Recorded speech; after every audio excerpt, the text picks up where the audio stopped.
बच्चों नमस्कार, मैं डॉक्टर योगेश शर्मा, व्याख्याता भूगोल, आप सभी का एक बार फिर से लकी एजुकेशन में स्वागत करता हूं। बात हमारी 11th क्लास आर्ट की चल रही है, 11th आर्ट्स की, जियोग्राफी की, और हमारा लेक्चर नंबर आज चौथा शुरू हो रहा है और ये चैप्टर नंबर 2 चल रहा है जिसका नाम है पृथ्वी की उत्पत्ति और विकास, जिसमें हम पृथ्वी की उत्पत्ति से संबंधित ब्रह्मांड की उत्पत्ति मैंने आपके लिए बताई दी है, ब्रह्मांड की परिभाषा दे दी है। अब पृथ्वी की उत्पत्ति की सिद्धांत चल रहे हैं, तो उसमें मैंने 2 सिद्धांत आपके लिए बताए, एक अद्वैतवादी और एक द्वैतवादी। अद्वैतवादियों में 2 कंप्लीट हमारे हो चुके हैं, कांट और लाप्लास के, और द्वैतवादी संकल्पनाओं में मैंने आपके लिए 5-6 संकल्पनाएं कराई थी, जिनमें से मैंने कल आपके लिए चैम्बरलिन और मोल्टन की ग्रहणुक परिकल्पना करा दी पिछले लेक्चर में, और जेम्स जीन्स और जेफरीज की ज्वारीय संकल्पना मैंने आपके लिए करा दी है। आगे चल रहे हैं, अगली जो है वो है ओटो सिमिड और बाईजास्कर। देखिए, मैं पहले तो एक चीज़ बता देता हूँ आपको, इन्होंने एक संकल्पना दी है, उसका नाम है अंतः तारक धूल संकल्पना। अंतः तारक धूल संकल्पना या सिद्धांत। ओटो सिमिड जो थे वो तो रूस के रहने वाले थे, और बाईजास्कर जो थे वो जर्मनी के रहने वाले थे। मैं आपके लिए इनके जो निवास स्थान है मूल, वो बता के चलता हूँ ताकि आपको याद रहे, क्योंकि अभी से आपको ये चीज़ें याद हो जाएंगी तो आगे कंपटीशन जब आगे 12वीं के बाद में फेस करोगे आप, तो आपको दिक्कत नहीं आएगी, चाहे आप किसी भी चीज़ की तैयारी करें। आगे आपके लिए कोई बताने वाला नहीं है, ये मैं आपको खुल के आज बता देता हूँ। इन चीज़ों को इस प्रकार से खुल के आपको कोई भी कभी भी नहीं बताएगा। आप 11th क्लास में जिस भी स्कूल में पढ़ रहे हों, आप पढ़ लिए, वहाँ आपको इस प्रकार से अगर कोई बता दे, मैं सौभाग्य समझूंगा आपका। हालांकि ऐसा आपको मिलेगा नहीं माहौल। आपको किताब पढ़ाई जाती है, वो किस तरीके से पढ़ाया जाता है वो वही जानते हैं, मुझे नहीं पता है। मैं जिस तरीके से पढ़ा रहा हूँ, मुझे पता है कि मेरा जो टॉपिक आप जिस प्रकार से पढ़ रहे हो, मुझे बहुत अच्छा लग रहा है, बहुत अच्छा रेस्पॉन्स है। अगर कोई समस्या आपके पास आती है तो कृपया कमेंट बॉक्स में जाकर के कमेंट जरूर करें। अगर कोई आपका सॉल्यूशन कराना हो, या कोई समस्या आ रही हो, या तरीका अच्छा नहीं लग रहा हो, तो वो आपके पास में। तो इन्होंने ओटो सिमिड जो रूस के विद्वान थे, और बाईजास्कर जो थे वो जर्मनी के विद्वान थे, इन्होंने एक सिद्धांत दिया, अंतः तारक धूल संकल्पना। पृथ्वी की उत्पत्ति की संकल्पना चल रही है, तो इन्होंने पृथ्वी की उत्पत्ति के संबंध में एक सिद्धांत दिया जिसका नाम था अंतः तारक धूल संकल्पना, और ये इन्होंने 1950 ईस्वी में दी। अब इसमें थोड़ा सा करेक्शन है, ध्यान रखना। मैंने आपके लिए जब सिद्धांत सारे कराए थे तो उसमें 1943 लिखाया था, वो भी सही है बिल्कुल। ऑथेंटिक सरकारी किताबों में जो BA MA की किताब दे रखी है उनमें 1943 ही दे रखा है, लेकिन आपकी 11th की जो नई बुक आई है NCERT की, उसमें थोड़ा सा करेक्शन होके आया और 1950 ईस्वी उन्होंने लिखा है। मैं दोनों ही चीज आपको यहां पर बता रहा हूं। इन महोदय ने बताया कि पृथ्वी की उत्पत्ति या ग्रहों की उत्पत्ति किस प्रकार हुई है। तो देखिए क्या बताया इन्होंने बताया कि सूर्य गति करता हुआ आकाशगंगा के करीब से गुजरा। सूर्य एक है, सभी को बताया, वायुमंडल में, और वो क्या करता है, अपनी ही कक्षा पर घूमता रहता है। तो ये घूमता घूमता क्या हुआ, आकाशगंगा के करीब से निकला। जैसे ही वो आकाशगंगा के करीब से निकला तो सूर्य की आकर्षण शक्ति ने क्या किया, उस आकाशगंगा के ऊपर से, या आकाशगंगा की सतह के ऊपर से कुछ धूल के कणों और गैसों को अपनी ओर आकर्षित कर लिया, खींच लिया। और जैसे ही उनको अपनी ओर खींचा, वो क्या है, वो संगठन बना करके या समूह बना करके, और वो सूर्य के चारों ओर घूमने लग गए। और जब वो घूमने लग गए तो अचानक क्या हुआ, उनमें संघनन की क्रिया हुई, और उस संघनन के कारण ही क्या है, समस्त ग्रहों की उत्पत्ति। ये विद्वान बताते हैं कि ऐसा हुआ कि सूर्य जा रहा था और आकाशगंगा के करीब से गुजरा तो आकर्षण शक्ति ने क्या किया, उस आकाशगंगा के ऊपर से धूल के कणों और गैसों को अपनी ओर आकर्षित कर लिया। और जब आकर्षित कर लिया तो वो सूर्य के चारों ओर एक समूह बना करके घूमने लग गए, और घूमते हुए जैसे वो घूम रहे थे, संघनन की क्रिया हुई और ग्रहों की उत्पत्ति हो जाती है। तो ये साहब ओटो सिमिड और बाईजास्कर की अंतः तारक धूल संकल्पना है। आगे चलते हैं, अगली जो संकल्पना है, अगला जो सिद्धांत है, आपकी किताब का लास्ट सिद्धांत है पृथ्वी की उत्पत्ति का, वो दे रखा है होयल की अभिनव तारा संकल्पना। और इन्होंने यह सिद्धांत 1939 ईस्वी में दिया था। इन्होंने बताया था कि समस्त ग्रहों की उत्पत्ति 3 तारों के संयोग से हुई है। अब देखिए, एक तत्व सिद्धांत पढ़े आपने, 2 तत्व पढ़ लिए, ये त्रितत्व है अद्वैतवादी, यानी 2 या 2 से अधिक तत्वों के संयोग से। तो द्वैतवादियों में होयल जो है, वो जो पृथ्वी की उत्पत्ति बता रहा है या समस्त ग्रहों की उत्पत्ति बता रहा है, वो 3 तारों के संयोग से बता रहा है। एक सूर्य और एक दो उसके अन्य साथी तारे। तो क्या हुआ, वो ये बताता है कि सूर्य था और उसके चारों ओर दो तारे और थे जो चक्कर लगा रहे थे अपनी अपनी कक्षाओं में। अचानक क्या हुआ, वो घूमते हुए दोनों तारे आपस में टकराए और टकराने से ग्रहों की उत्पत्ति हो गई। क्योंकि टकराए तो टकराने से क्या हुआ, उनमें विखंडन हुआ, टूट फूट हुई, और टूट फूट से जो पदार्थ अलग हुए वो ठंडे हुए, और ठंडे होने से समस्त ग्रहों की उत्पत्ति बताई है, ये हॉयल ने बताया है। तो ये पृथ्वी की उत्पत्ति का एक प्रमुख सिद्धांत है, जिसमें 3 तारों के संयोग से समस्त ग्रहों की उत्पत्ति बताई। पृथ्वी एक ग्रह और उसके साथ में समस्त ग्रहों की उत्पत्ति हुई है, वो हॉयल ने बताई है कि एक सूर्य था और उसके साथ ही 2 और तारे थे जो सूर्य के चारों ओर चक्कर लगा रहे थे। अचानक दोनों तारे आपस में टकराए, टकराने से विस्फोट हुआ, और विस्फोट से क्या है, उनमें टूट फूट की क्रिया हुई, विखंडन हुआ और समस्त ग्रहों की उत्पत्ति हो गई। तो इनको नोट कर लीजिए आप अपनी नोटबुक में, और आगे चलते हैं। हाँ, तो देखिए उसके बाद अब जो निकल के आती है हमारी पृथ्वी की उत्पत्ति के सिद्धांत अब कंप्लीट हो गए हैं। उसके बाद बात आती है आकाशगंगाओं की। अब आकाशगंगा के बारे में क्या क्वेश्चन आता है, कैसे आता है, वो मैं आपके लिए उससे भी बढ़कर के कई चीज़ें एक्स्ट्रा लेकर के आया हूँ जो आपके सामने है। तो ब्रह्मांड में लगभग 100 अरब आकाशगंगाएँ पाई जाती हैं। ये आपको ध्यान रखना है कि ब्रह्मांड में लगभग 100 अरब आकाशगंगाएँ हैं, और प्रत्येक आकाशगंगा यानी एक आकाशगंगा में लगभग 100 अरब तारे मिलते हैं समूह के रूप में। तो 100 अरब तारों से बनी होती है एक आकाशगंगा।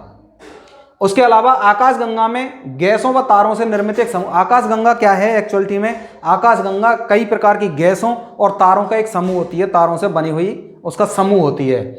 आकाशगंगा व तारों में मुख्यतः हाइड्रोजन व हीलियम गैसें पाई जाती हैं। अगर चाहे हम आकाशगंगा की बात कर लें, चाहे हम उसमें उपस्थित तारों की बात कर लें, उसमें तो उसमें मुख्यतः 2 गैसें प्रमुखता से पाई जाती हैं, वो है हाइड्रोजन और हीलियम। तो ये 2 गैसें बड़ी इंपॉर्टेंट हैं आकाशगंगा के निर्माण और तारों के निर्माण में, इनका ही सबसे ज़्यादा योगदान है, हाइड्रोजन और हीलियम का। आगे चलते हैं। कुछ आकाशगंगाओं के नाम आपने पढ़े होंगे या नहीं पढ़े होंगे, तो अब मैं पढ़ा रहा हूँ, जो जिस प्रकार से क्वेश्चन आता है सीधा आता है। तो ये एक आकाशगंगा है लिमन अल्फा ब्लोब्स। लिमन अल्फा ब्लोब्स एक प्रकार की आकाशगंगा है। इसकी जो आकृति होती है वो अमीबा के आकार की आकृति होती है। अमीबा के आकार की अगर मैं बात करूं तो कुछ इस प्रकार की स्थिति बनती है।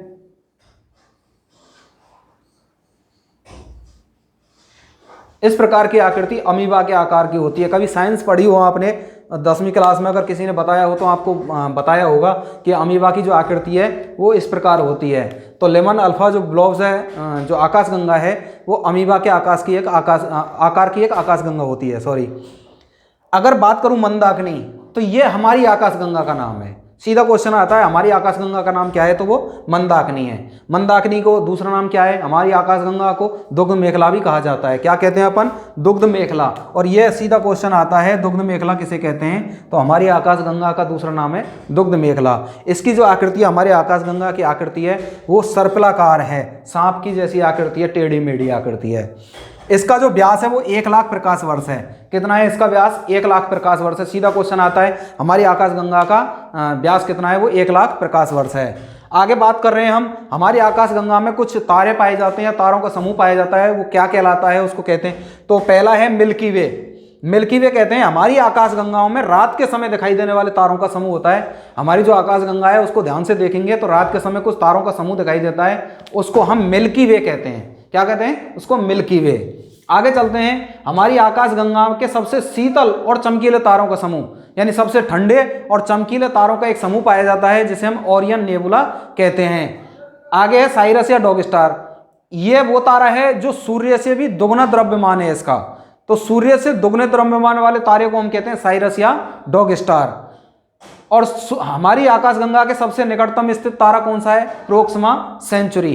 प्रोक्सिमा सेंचुरी हमारी आकाशगंगा के सबसे निकटतम स्थित तारा है। आगे बात कर रहे हैं हम अगली आकाशगंगा, तीसरी आकाशगंगा की, जिसका नाम है एंड्रोमेडा। ये एक आकाशगंगा है जो हमारी आकाशगंगा के सबसे नजदीक स्थित आकाशगंगा है, एंड्रोमेडा।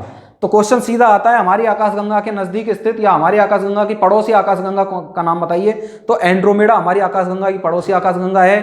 और हमारी आकाशगंगा का नाम मंदाकिनी है जिसे हम दुग्ध मेखला कहते हैं, और इसकी आकृति सर्पिलाकार होती है, जिसका व्यास है वो 1 लाख प्रकाश वर्ष है। इसमें रात के समय दिखाई देने वाले तारों के समूह को मिल्की वे कहते हैं, और इसके शीतल और चमकीले तारों का एक समूह पाया जाता है हमारी आकाशगंगा में, उसे ओरियन नेबुला कहते हैं। उसके अलावा सूर्य से दोगुने द्रव्यमान वाला एक तारा होता है जिसे साइरस या डॉग स्टार कहते हैं, और हमारी आकाशगंगा के सबसे निकटतम स्थित तारा है उसे हम प्रोक्सिमा सेंचुरी कहते हैं। एंड्रोमेडा हमारी आकाशगंगा के नजदीक स्थित आकाशगंगा है। आकाशगंगाएं गैसों व तारों से निर्मित एक समूह होती हैं जिसमें मुख्यतः हाइड्रोजन और हीलियम गैसें पाई जाती हैं, और ब्रह्मांड में लगभग 100 अरब आकाशगंगाएं जो 100 अरब तारों से बनी होती हैं। ये हमारी आकाशगंगाएं हैं। आगे बात करते हैं तारों की। तो देखिए आगे चलते हैं, अब बात करते हैं हम आकाशगंगाओं के बाद तारों की उत्पत्ति की। तो तारों की उत्पत्ति या तारों का जन्म कैसे होता है? तो आकाशगंगाओं के घूमने, यानी कि आकाशगंगाएं जब घूमती हैं तो ब्रह्मांड में कुछ गैसें पाई जाती हैं तो वो प्रभावित होती हैं, और जैसे ही प्रभावित होती हैं तो उनमें पाई जाने वाली जो हाइड्रोजन गैस है वो हीलियम में बदलने लग जाती है। जब हाइड्रोजन पूर्णतः हीलियम में बदल जाती है तो तारे की उत्पत्ति हो जाती है। सिर्फ यही परिभाषा है तारे की उत्पत्ति की, कि आकाशगंगाओं के घूमने से ब्रह्मांड में पाई जाने वाली गैसें प्रभावित होती हैं, जिनमें से जो हाइड्रोजन गैस है वो हीलियम में परिवर्तित होने लग जाती है, बदलने लग जाती है, और जैसे ही हाइड्रोजन पूर्णतः हीलियम में बदल जाती है तारे की उत्पत्ति हो जाती है। अब मैंने यहाँ पर जो चित्र बना दिया आपके लिए, हाइड्रोजन है वो परिवर्तित हो रही है हीलियम में, और जब हीलियम में पूर्णतः परिवर्तित हो जाती है तो तारे का निर्माण हो जाता है। ऐसे ही क्या होता है, तारों का जब निर्माण हो जाता है उसके बाद भी यह प्रक्रिया चालू रहती है। तो तारों के निर्माण होने के बाद में अब हाइड्रोजन तो बदल गई हीलियम में पूरी तरीके से, तो अब हीलियम गैस है वो कार्बन में परिवर्तित हो जाती है, और जब आकाशगंगाएं घूमती रहती हैं तो कार्बन है वो भी किस में परिवर्तित हो जाता है, भारी पदार्थों में परिवर्तित हो जाता है, जिससे क्या होता है, तारे का जो रंग है वो लाल हो जाता है बिल्कुल, और उस लाल तारे को कहते हैं हम रक्त दानव। क्या बोलते हैं उसको? रक्त दानव बोलते हैं। उसके बाद में इस रक्त दानव में अचानक विस्फोट हो जाता है, और विस्फोट होने की स्थिति को सुपरनोवा कहते हैं। उस तारे को हम कहते हैं सुपरनोवा। उसके बाद में तारे का जो द्रव्यमान है वो 1.4 ms से कम हो जाता है, तो तारे का रंग है वो सफ़ेद हो जाता है, जिसे श्वेत वामन तारा या जीवाश्म तारा कहते हैं। अब तुम कहोगे साहब ये कैसे कैसे, तो इसका मैं एक छोटा सा और चित्र बना देता हूँ। देखिए कैसे, मैंने आपको बताया हाइड्रोजन हीलियम में बदल गई, अब हीलियम है वो किस में बदल जाएगी, कार्बन में, और कार्बन किस में बदल जाएगा, भारी पदार्थों में, और भारी पदार्थों में बदल जाएगा तो उसका रंग कैसा हो जाएगा, लाल हो जाएगा, जिसे हम कहते हैं रक्त दानव। वो मैंने आगे आपको लिखा ही दिया है। तो ये यहाँ पर ध्यान रखना आप लोग, ये क्रम है, इसको ध्यान रखना, बाकी भाषा अपने आप आ जाएगी। अब ये जो ms आप पढ़ रहे हो, इसमें एक शब्द है 1.4 ms, तो 1.4 ms कहते हैं हम चंद्रशेखर सीमा को। ms का मतलब होता है सूर्य का द्रव्यमान, तो सूर्य का जो द्रव्यमान है उसका प्रतीक होता है ms, और 1.4 ms यानी कि चंद्रशेखर सीमा कही जाती है। अगर उससे कम रह जाए द्रव्यमान तो तारे का जो रंग है वो सफ़ेद हो जाता है, जिसे श्वेत वामन या जीवाश्म तारा कहते हैं। और अगर तारे का द्रव्यमान अधिक हो जाता है तो तारे के बिल्कुल केंद्र में पाए जाने वाले न्यूट्रॉन और प्रोटॉन में से, जो न्यूट्रॉन, प्रोटॉन और इलेक्ट्रॉन में से इलेक्ट्रॉन होते हैं वो बाहर निकल जाते हैं, और उसमें शेष बच जाते हैं न्यूट्रॉन, जिसे न्यूट्रॉन तारा या पल्सर तारा हम कहते हैं। तो ये चीज़ आपको ध्यान रखनी है, इसको आप नोट कर लीजिए। और उसके बाद आगे चलते हैं आपके लिए, आगे हम बताएंगे कि आगे आपको चंद्रमा के बारे में बताएंगे, चंद्रमा और चंद्रमा की उत्पत्ति का सिद्धांत दिया हुआ है उसको बताएंगे, और उसके बाद में सूर्य की संरचना का अध्ययन करेंगे अगली क्लास में। अगली क्लास में हम इन चीज़ों की ओर ध्यान देंगे। तब तक के लिए धन्यवाद, बने रहिए हमारे साथ, और नोट जरूर कर लें, इनको कॉपी में नोट करके आप बने रहें। तब तक के लिए धन्यवाद।